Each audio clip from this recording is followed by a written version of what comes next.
3 hulls made of composite materials, and it's steered by pedals. Some of that is revolutionary. But what really helps it go so fast is a very clever way to keep the boat from tipping over in the wind, ever. That's what will help it do 50 miles an hour.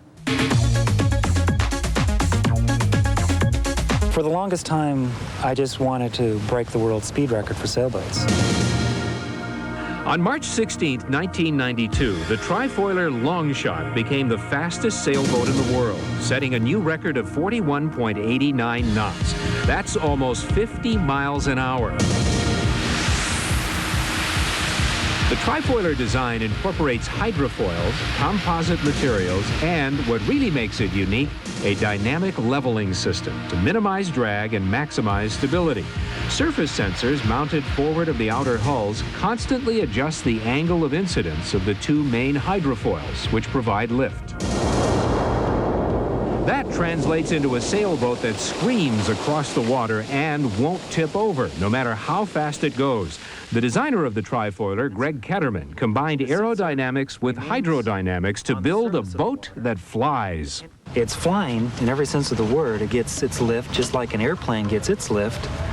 But unlike an airplane can fly up and down thousands of feet with no problem. This boat has to fly within a vertical dimension of so much. Lifting in the air is just like lifting in the water, except water is about 700 times more dense than air. So, and the lift generated is proportional to the density of the water. So we need wings that are much smaller than you'd have on an airplane. Ketterman has been working for years to prove a concept. He knew that traditional sailboats lose forward thrust when their sails heel over in high winds.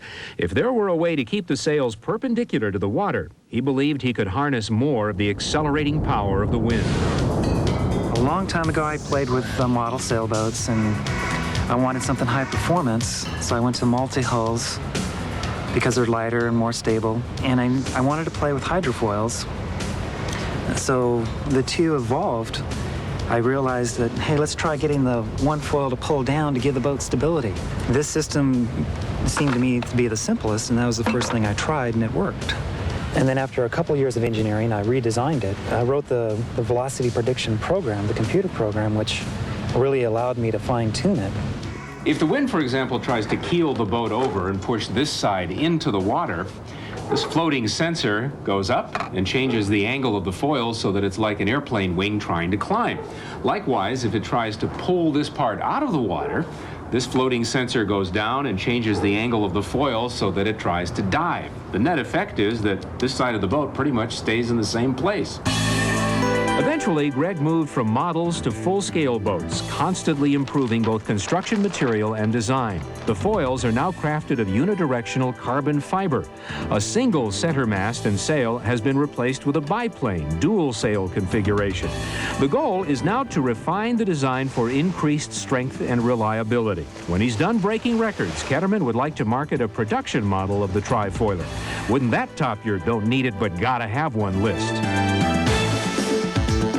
Since all of the leveling adjustments are made automatically by the TriFoiler, the boat is amazingly simple to operate. It doesn't take a Dennis Connors to tack and jive. 2 pedals control the rudder, and all of the sail adjustments can be done sitting in the pilot seat. It's not just that it's fast, it's a kick to drive. It handles and corners once it gets up on these airfoils, just like a sports car.